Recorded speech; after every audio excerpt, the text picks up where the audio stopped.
Today we're going to prove Lagrange multipliers. Lagrange multipliers is basically finding the maximum or the minimum of a function by putting on a constraint. Without a constraint, things would look something like this. First, let's define a z. Z of anything, z of x, just means that when a set of vectors when x is 0. So z of x means just when the x inside is 0. So basically, z, if we define z of df, which is the differential of z, then we can see that z of df basically means when the df is equal to 0, or when the function is not changing. So let's say df of u.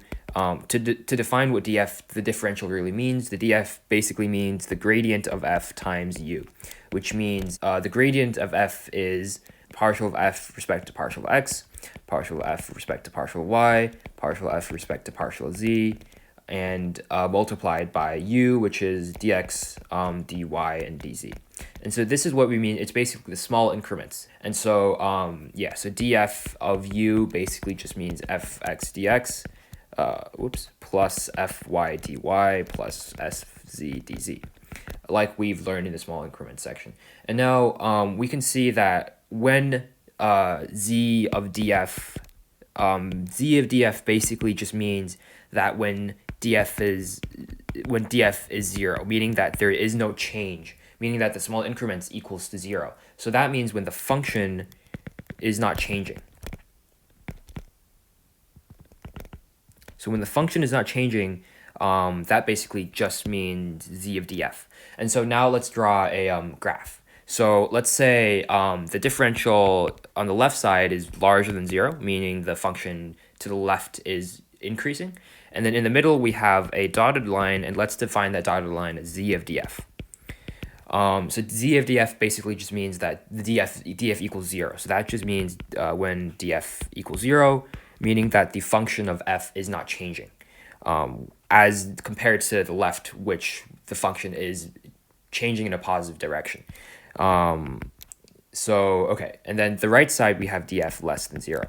And so if we have this line here, let's not suppose that there is a u, let's call this u. Let's suppose that there is a u, suppose that u is in z of df. So there is a vector u in this z of df, which means that the function is not changing, the line where the function is not changing.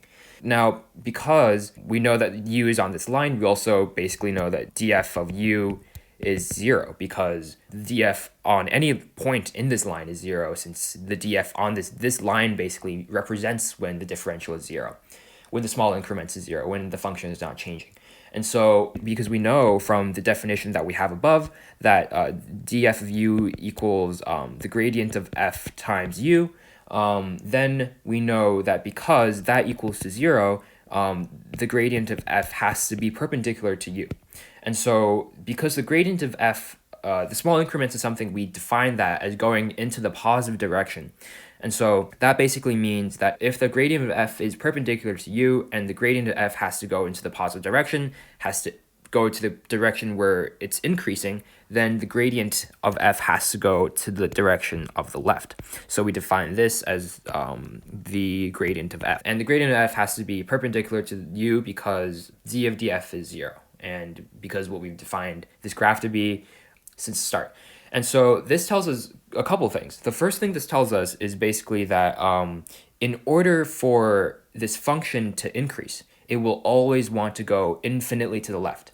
And because there isn't a restraint in this in this scenario, it will infinitely go to the left forever, and it'll never reach a maximum because it can just go on and on and on.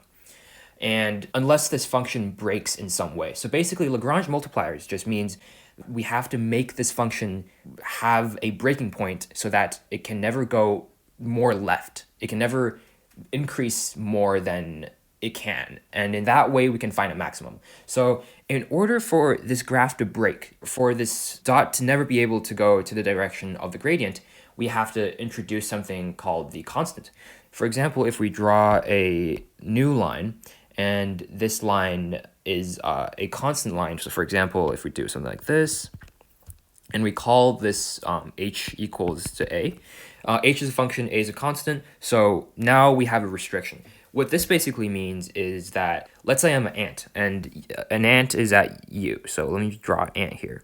And this ant wants to go to the warmer places. It wants to go to somewhere that's warm and as warm as possible. If df means how warm it is, the ant will want to go to the positive side of the df, so the warmer side, which is the left side. And so if there isn't any restriction, it'll just want to crawl as left as possible, because that's where, you know, the heat is increasing most rapidly, where it's the warmest, and it just wants to go there. However, what the restraint does is that now the ant, instead of going directly to the left side like so, it has to follow the restraint. It has to go on the path of the restraint. So its path will look something like that.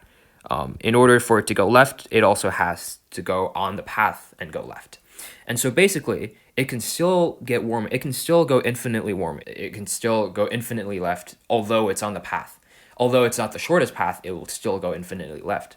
And so we have to think of a way to basically break this. We have to think of a way so that the ant cannot go left anymore, meaning that it's at a maximum or a minimum temperature in this case. And so to ensure that the ant cannot go any more left, we simply rotate the line so that the restraint looks something like this. And so now the old line is here, and the new line, let's call it g equals b. Now g is a function and b is a constant. And so we've rotated this constraint so that when the ant wants to go to the left side, wants to increase their temperature, wants to get to warmer places, it cannot possibly do so, because the whole entirety of the restraint is now of the positive side of the differential.